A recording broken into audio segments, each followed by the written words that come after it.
నమస్తే welcome to #you నేను మీ రాజేష్. తెలంగాణలో ఇవాళ జరుగుతున్నటువంటి పోలింగ్లో ఖచ్చితంగా కూడా పోలింగ్ శాతం తగ్గడానికి అనేక కారణాలు ఉన్నాయి. మరీ ముఖ్యంగా ఆంధ్రాలో జరుగుతున్నటువంటి అసెంబ్లీ ఎన్నికలు ఖచ్చితంగా అక్కడ ఉన్నటువంటి ప్రభుత్వాన్ని ఉంచాలా దించాలా అన్న ఒక అభిప్రాయంలో ఉన్నటువంటి ప్రజలు కసి మీద అక్కడ వెళ్ళి ఓటేస్తున్నటువంటి విధానంతో ఇవాళ ఖచ్చితంగా తెలంగాణలో చాలా సెగ్మెంట్ల మీద, చాలా పార్లమెంట్ సెగ్మెంట్ల మీద ఇవాళ ఓటింగ్ శాతం పూర్తిగా తగ్గే అవకాశాలు స్పష్టంగా కనిపిస్తున్నాయి.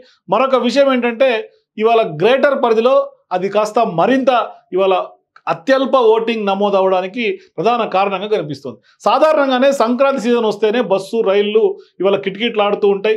అందరూ కూడా సొంతూళ్ళ బాట పడుతూ ఉంటారు. కానీ హైదరాబాద్ నుంచి ఏపీకి కొన్ని వందల ప్రత్యేక బస్సులు పెట్టినా ఇవాళ కొరత తీరదు అట్లాంటి సందర్భాల్లో. కానీ ఇప్పుడు ఓట్ల పండగకు ఏపీ ప్రజలు హైదరాబాద్ నుంచి అంతే కసిగా వెళ్ళారు. దీంతో ఉపాధి కోసం వచ్చినటువంటి వాళ్ళే ఇక్కడ స్థిరపడిపోయినటువంటి చాలామంది తమ ఓటు హక్కును ఏపీలో వినియోగించుకుంటున్నటువంటి పరిస్థితి ఉంది. సో ఇక ఉమ్మడి రాష్ట్రంలో హైదరాబాద్ టు ఓటు వేసినా రాష్ట్రంలో విడిపోయిన తర్వాత చాలామంది ఏపీలోనే ఓటు ఉంచుకున్నటువంటి నేపథ్యం. అయితే డబుల్ ఓట్లు తక్కువేమీ లేవన్న అంచనాలు కూడా ఇవాళ స్పష్టంగా కనిపిస్తున్నాయి. అందుకే ఇప్పుడు ఏపీకి వెళ్ళినటువంటి ఓటర్లలో హైదరాబాద్లో ఓటింగ్ శాతం తగ్గిపోతుందన్న అభిప్రాయమే ఎక్కువ శాతం వినిపిస్తుంది.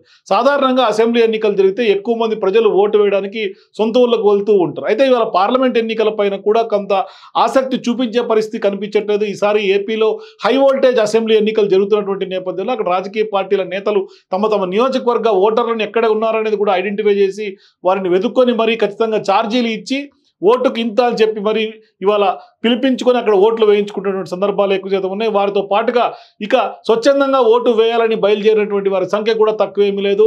రాజకీయ పార్టీల పైన అభిమానం తెలంగాణలో స్థిరపడినప్పటికీ కూడా కొంత మాతృభూమిపై ఉన్నటువంటి అక్కడ మంచి ప్రభుత్వం ఉండాలన్న ఒక కోరిక, ప్రభుత్వం నుంచి వచ్చే సంక్షేమ పథకాలు, ఇలా అనేక రకరకాలుగా ఆలోచన చేస్తున్నటువంటి ఓటర్లు తమ ఓటు హక్కును వినియోగించుకునేందుకు అక్కడ రాజకీయాలను ప్రభావితం చేసేందుకు నగర ఓటర్ అంతా కూడా ఇవాళ కదిలి సొంత ఊళ్ళో బాట పట్టినటువంటి పరిస్థితి. ఈసారి మరీ ఎక్కువగా స్పష్టంగా వెళ్ళినటువంటి సంఖ్య కనిపిస్తుంది. ఎట్టి పరిస్థితుల్లోనైనా కూడా వెళ్ళి ఓటు వేయాలన్న ఒక సంఖ్య చాలా మందిలో ఆ ఒక దృఢ నిశ్చయం కనిపిస్తుంది. అందుకే హైదరాబాద్ నుంచి ప్రత్యేక రైళ్లు, బస్సులు, విమానాలు, ఏకంగా విదేశాల నుంచి కూడా ప్రత్యేక విమానాల్లో చాలా మంది ఇవాళ వచ్చి ఆంధ్రప్రదేశ్లో ఓటేస్తున్నటువంటి పరిస్థితి. దీంతో ఇవాళ గ్రేటర్ పరిధిలో సుమారు 40 లక్షల మంది సీమాంధ్రులు నివసిస్తున్నటువంటి పరిస్థితి ఉందని అంచనా ఉంది. సో గ్రేటర్ పరిధి అంటే హైదరాబాద్, సికింద్రాబాద్, మల్కాజ్గిరి, చేవేళ్లతో పాటుగా కొంతమంది మెదక్ పార్లమెంట్ పరిధిలో కూడా ఇవాళ సెట్టర్స్గా ఉన్నారు. సో ఇక 2014 వరకు ఎన్నికలు ఉమ్మడి రాష్ట్రంలో 2 విడతలుగా జరిగేవి. ఈసారి తెలంగాణలో, మరోసారి ఏపీలో జరుగుతూ ఉండేవి. కానీ అంటే తెలంగాణలో ఓటేసినటువంటి వారు తర్వాత విడతలో ఏపీకి వెళ్ళి అక్కడ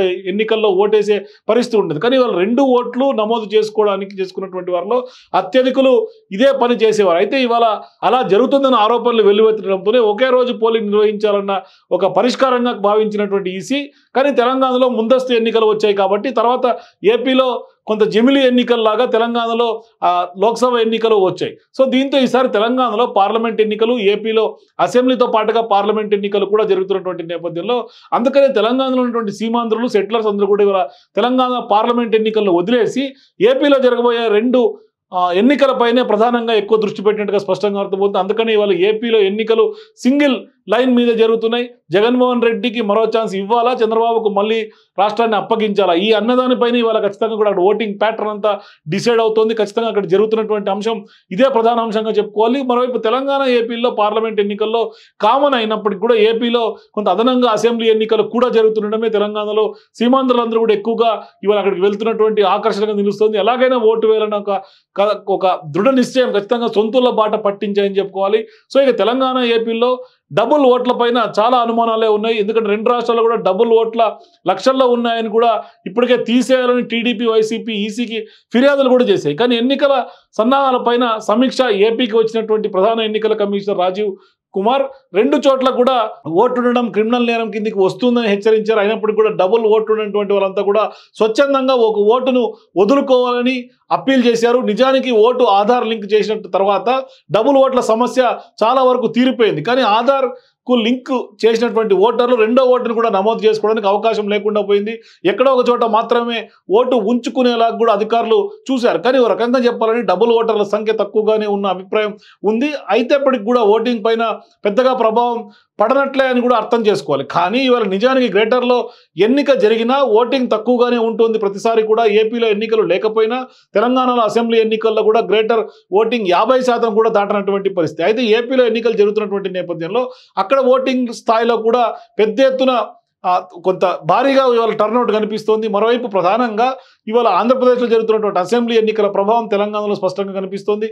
అసలే అర్బన్ ఓటర్ ఇవాళ పోలింగ్లో పాల్గొనే పరిస్థితి లేదు, అసలు బయటికి వెళ్ళి ఓటేసే పరిస్థితి లేదు. కానీ ఇవాళ ప్రధానంగా అసెంబ్లీ ఎన్నికల కోసం ఇక్కడి నుంచి యువత మొత్తం పెద్ద ఎత్తున తరలి వెళ్ళినటువంటి నేపథ్యం చూస్తా ఉన్నాం. మరొక అంశం ఏంటంటే గత ఎన్నికల్లో 49% మాత్రమే గ్రేటర్ పరిధిలో ఏదైతే ఈ పార్లమెంట్ సెగ్మెంట్లో నమోదైందో ఈసారి కూడా అంతే శాతం నమోదయ్యే అవకాశాలు దానికంటే తక్కువ అయ్యే ప్రమాదమే ఎక్కువ శాతం ఉంది. మరీ ముఖ్యంగా మల్కాజ్గిరి ప్రాంతం అంటే కూకట్పల్లి అయినా కొంత కుత్బుల్లాపూర్ అయినా ఎక్కువ సెటిలర్స్ ఉన్నటువంటి ప్రాంతం బాలానగర్, ఇవన్నీ కూడా కొంత ప్రధానంగా అక్కడ ఉన్నటువంటి ఆల్వాలు కానీ ఇవన్నీ కూడా కొంత మల్కాజ్గిరి ప్రాంతానికి కిందకి వస్తాయి, ఆ పార్లమెంట్ సెగ్మెంట్ కిందకి వస్తాయి. దీంతో ఇవాళ అత్యధికంగా పెద్ద రాష్ట్రంలోనే దేశంలోనే అతిపెద్ద పార్లమెంట్గా చెప్పుకునే మల్కాజ్గిరిలో పూర్తి స్థాయిలో ఇవాళ అత్యల్పంగా నమోదయ్యే అవకాశాలు ఎక్కువ శాతం ఉన్నాయి. ఇప్పటికే ఉదయం నుంచి నడుతున్నటువంటి ట్రెండ్ చూస్తుంటే ఇప్పటికే చాలా అత్యల్పంగా నమోదైనటువంటి నేపథ్యం ఆ నియోజకవర్గంగా చెప్పుకోవాలి. ఇట్లాంటి సందర్భాల్లో ఖచ్చితంగా ఈ అత్యల్పమైనటువంటి ఓటింగ్ అది ఖచ్చితంగా రాజకీయ పార్టీల మీద ఏ రాజకీయ పార్టీ మీద ప్రభావం పడుతున్న మాత్రం కొంత షాకింగ్గా కనిపిస్తుంది. మొత్తం మీద